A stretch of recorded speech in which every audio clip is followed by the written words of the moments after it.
अस्सलाम वालेकुम दोस्तों, आज हम निच के मुतालिक बात करेंगे कि ये क्या है और किस चीज़ को निच कहते हैं। वैसे तो निच की डेफिनेशंस गूगल पर सर्च करें तो बहुत सी और रंग बिरंगी डेफिनेशंस मिल जाएंगी, मगर हमारी फील्ड यानी ब्लॉगिंग और एसईओ के हवाले से इसकी डेफिनेशन बस इतनी सी है कि एक ऐसा स्पेसिफिक टॉपिक, प्रोडक्ट या एरिया ऑफ इंटरेस्ट जिस पर एक ब्लॉग या वेबसाइट ओनर फोकस करे। इसमें एक ऐसा टॉपिक या प्रोडक्ट ढूंढा जाता है जिस पर कम से कम कंपटीशन हो और टारगेट ऑडियंस ज्यादा से ज्यादा हो। एसईओ या ब्लॉगिंग में निचेस बहुत जरूरी हैं क्योंकि आप इसके जरिए लॉयल रीडरशिप को टारगेट कर सकते हैं और इसके अलावा सर्च इंजन में रैंकिंग और मोनेटाइजेशनल चैनल के जरिए ज्यादा से ज्यादा रेवेन्यू या प्रॉफिट भी कमा सकते हैं। निचेस दो तरह की होती हैं, मैक्रो और माइक्रो निचेस। मैक्रो का मतलब है ऐसा टॉपिक जो कि काफी ब्रॉडर एरिया कवर करता हो, मतलब कि इसके अंदर कई और सब टॉपिक्स हों, सब कैटेगरीज हों, जैसा कि technology, personal finance, health and wellness और ट्रैवल वगैरह। और इसके बाद आती है माइक्रो निचेस,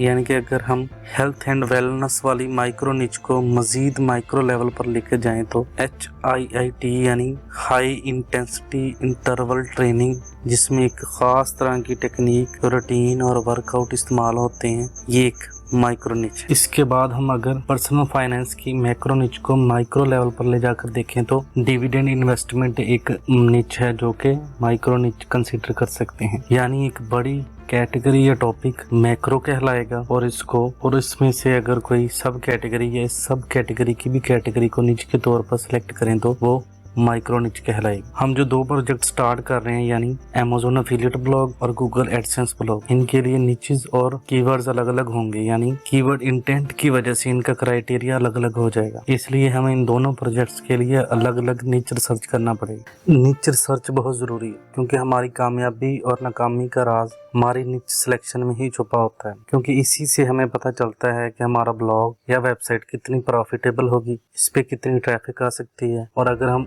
इसे सेल करना चाहें तो ये कितने डॉलर्स की सेल होगी। इसके अलावा निच सिलेक्शन के वक्त ही हमें पता चलता है कि हमारी कंटेंट स्ट्रेटजी क्या होगी, यानी कितने आर्टिकल्स लिखने पड़ेंगे और उनको रैंक करने में कितनी मुश्किल और वक्त लगेगा। आज मैं निच रिसर्च के दो सबसे आसान तरीके बताऊंगा कैसे हम निच रिसर्च को आसान से आसान तरीके से कर सकते हैं। पहला तरीका है कि हर चीज जो हमारे इर्द गिर्द है वो एक निच है, चाहे वो जानदार है, इंसान है या बेजान चीज है। यानी अगर हम इस वक्त एक कुर्सी पर बैठे हैं तो वो भी एक निच है, और आपका लैपटॉप या पीसी किसी टेबल पर पड़ा होगा तो वो भी एक निच है। आपका लैपटॉप या कंप्यूटर भी एक निच है, और हाँ, आप जिस माउस से क्लिक कर रहे हैं वो भी तो एक निच है। यानी अगर आप आंख बंद करो तो जो चीज भी दिमाग में है वो भी आपकी निच है, और अगर आंख खोलो तो जिस चीज पर भी नजर पड़े वो वही आपकी निच हो सकती है। ये है हमारा मेथड 1। इससे आप निच रिसर्च के समंदर में तैरना शुरू कर दोगे। अब बात करते हैं दूसरे तरीके की, यानी सिमिलर मेथड। इसमें जो चीजें हमें नजर आ रही हैं या हमारे जहन में हैं उसके मुखालिफ या